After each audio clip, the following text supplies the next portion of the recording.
4 વર્ષ પહેલા બનાવવામાં આવેલ ભાવનગરના રિંગ રોડની હાલત બિસ્માર બની ગઈ છે। રિંગ રોડ પર પડેલ ખાડાઓમાંથી ધૂળની ડમરીઓ ઉડતા સ્થાનિકો પરેશાન છે। તો અનેકવાર રજૂઆત કરવામાં આવી છે, તેમ છતાં આરએમબી દ્વારા માત્ર નોટિસ આપી કાગળ વર્ક કરીને દેખાવ કરવામાં આવી રહ્યો છે। ત્યારે ભાવનગર મેયર દ્વારા આ મામલે મુખ્યમંત્રીને પત્ર લખીને રજૂઆત કરવામાં આવી છે।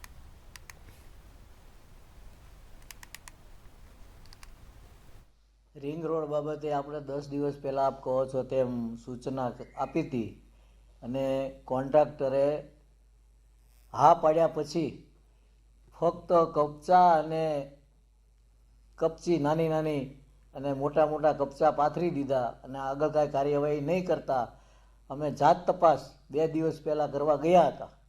ત્યારે અમે એ કોન્ટ્રાક્ટરને ખુદને બોલાવ્યા અને એણે એવું કીધું પણ હું હાલો આવું છું ને અમે કરી નાખ્યું એવું દેખાડીએ છીએ એવું કીધું એણે। એટલે અમે કીધું આવો આપણે બધા સાથે જોઈ આવીએ, પણ એ ભાઈ આવ્યા નહીં અને એમના સુપરવાઇઝરને મોકલી દીધા અને એમને દેખાડ્યું કે ભાઈ જોઈ લ્યો કોઈ પણ જાતનું કામ થયેલ નથી।